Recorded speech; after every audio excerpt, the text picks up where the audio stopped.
The world of 1914, a time of technology and culture, truly the height of civilization.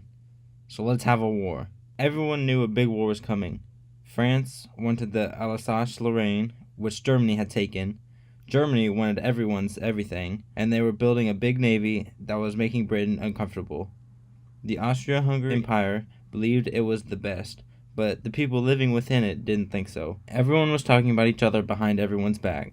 Throw in the fact that military technology had come a long way since the last major war, and suddenly everyone was eager to go to war. In the Sarajevo area of Austria-Hungary, there were some Serbs and Bosnians who hated living in Austria-Hungary. So for some reason, the Austro-Hungary Archduke Franz Ferdinand goes there for a nice drive in an open-top car, with the car's route published in advance.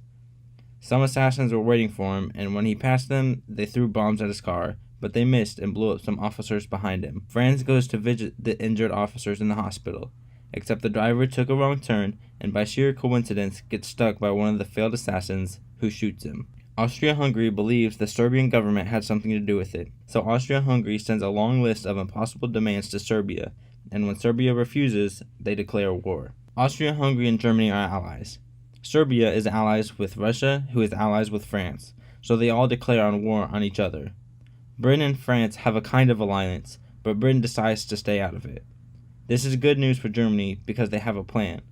They know that Russia will take a while to get ready for the war. With Helmuth von Moltke in charge, Germany will send all their troops into France at lightning speed while Russia is getting ready, defeat France, and move all their troops to Russia and defeat Russia. There is just one problem. France has loads of forts and defenses along its German border. Germany doesn't want to waste any time fighting them, so they just go around through Belgium. Belgium is neutral, but Germany wants to move 750,000 troops through it to get around France's defenses. Germany was hoping Belgium would just let them through, but they don't. They fight back and slow the Germans down. Now Britain shows up and is upset that Germany is invading neutral countries, so Britain declares war on Germany. Germany pushes on through Belgium and commits some atrocities along the way. The Allies use propaganda, and this starts having an influence around the world, especially in the United States. The U.S. President Woodrow Wilson sees himself as sort of a Jesus figure and spends most of the war trying to get the world to have peace. The French soldiers were massively unprepared for the war. Their uniforms were bright blue with red pants, making them easy to spot. So, when the French were slowly marching in columns along the countryside, the Germans easily defeated them. All the nations involved went in with an old-school war mentality, and all of them had to update their uniform and tactics during the war.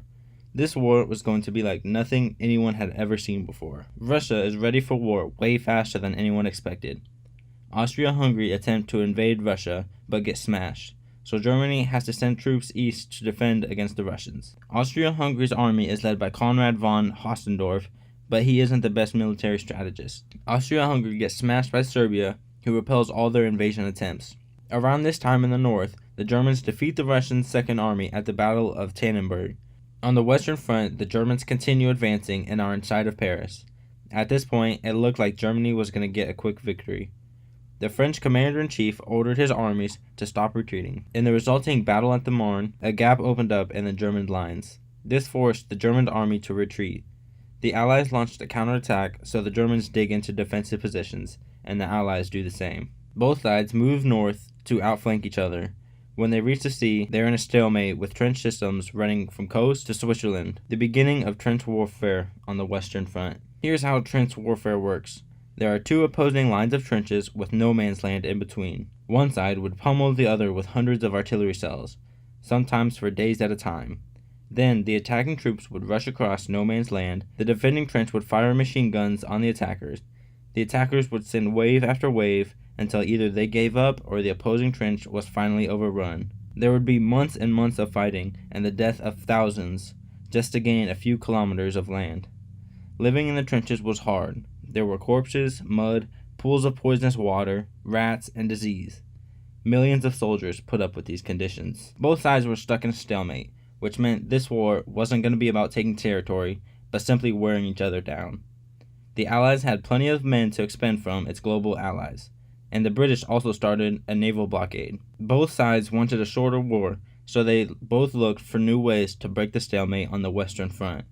The first idea was new frontiers. Back when the war first broke out, Australia was quick to take German New Guinea. The Allies also quickly took Germany's colonies in Africa, particularly in German East Africa. In this area, locals were enlisted as soldiers for both sides. Some new nations entered the war as well. The newest allies were Italy and Japan. Japan took several German islands and colonies in East Asia. Italy, before the war, was allies with Germany and Austria-Hungary.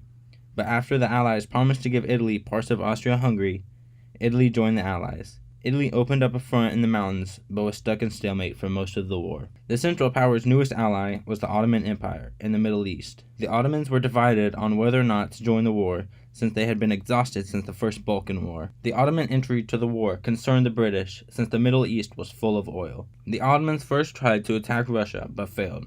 Then they attempted to take the Suez Canal from the British, but they failed. The Ottomans blamed the losses on the Armenians, which led to the Armenian Genocide. The Germans were aware that the Allies had more supplies and more men than them, so the Germans then had several Zeppelin air raids over British cities. They also began attacking Allied trenches with chlorine gas, and they also used submarines to sink civilian ships. One of these civilian ships was the Lusitania, which had 160 Americans on it when it sank. Around this time, with the help of Bulgaria, Austria-Hungary finally took over Serbia.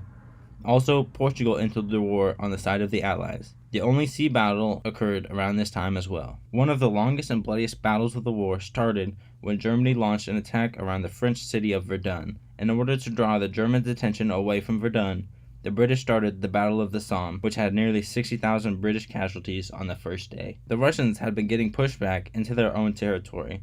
They launched the Brusilov offensive, which was a success until they ran out of supplies. The Greeks joined the war, and with the Allies' help, began a new offensive. At this point, all sides were exhausted, and there was still no clear winner of the war. In the Russian city of Petrograd, there was a huge uprising with riots and strikes. This led to a full-scale revolution. A few months later, the Bolsheviks overthrew the government and pulled Russia out of the war. This was great for the Germans because it meant they only had to focus on the Western Front. The United States had been selling the Allies supplies throughout the war, which meant that the economy was booming. With the U.S. becoming more and more of a threat to the Germans, they sent a telegram to Mexico asking if they could be allies. The British intercepted this message, which is now known as the Zimmerman Telegram. The Americans finally joined the war and began shipping troops out to Europe. The Germans started one final attack at the Somme. The Germans kept hitting the Allies' front lines, but with each attack, the Germans were getting weaker and weaker. With fresh American troops now arriving in large numbers, the Allies launched a counterattack. The Central Powers were now being pushed back on all fronts. Bulgaria collapsed first, then the Ottoman Empire, then Austria-Hungary, then, on November 11, 1918, at 11 o'clock, Germany surrendered. Germany was forced to sign the 1918 Treaty of Versailles. This stated that Germany had to reduce its military, accept war guilt, and pay the bill for the war.